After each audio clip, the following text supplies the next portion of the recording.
Guys, selamat petang. Hari ini YK bawa tengok satu 2-story bungalow dekat Ampang Utama. Let's go. So ini bungalow, owner dia sudah siap renovation.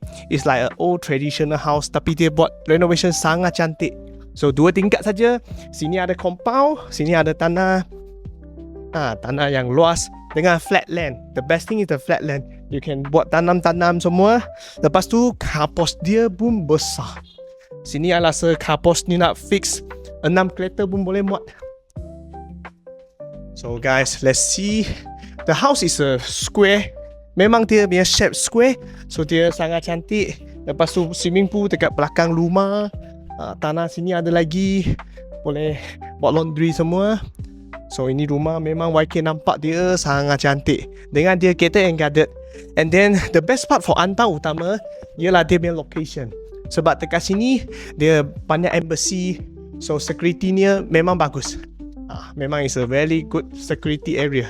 So guys, let's move on to see the house inside, okay? So today we have the pleasure can take the video of this house. So let's see the living area first, guys. So sini dia punya tempat living. It's a cozy area. So hang out with your families. Then dekat sini kita ada satu bilik yang ensuite.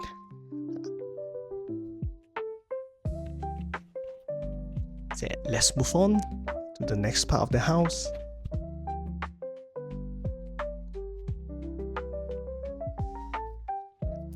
Guys, ini dia tempat kitchen. Owner sudah siap elok. Itu kitchen cabinet, island semua sudah siap. So memang moving condition lah. Lepas tu kita tengok dia punya backyard. So backyard dia ada bilik lagi. Ini rumah memang dia, walaupun ground floor pun sudah banyak bilik. Kalau saya tak silap 3-4 bilik sudah ada dekat ground floor. So sini satu bilik dengan bilik air. Sini lagi satu mat room. Sini tempat laundry dengan mat room dekat sini.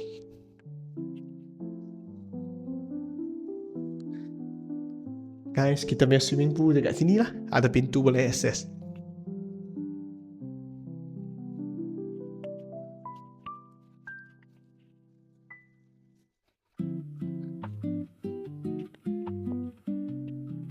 Guys, let's move on to second floor.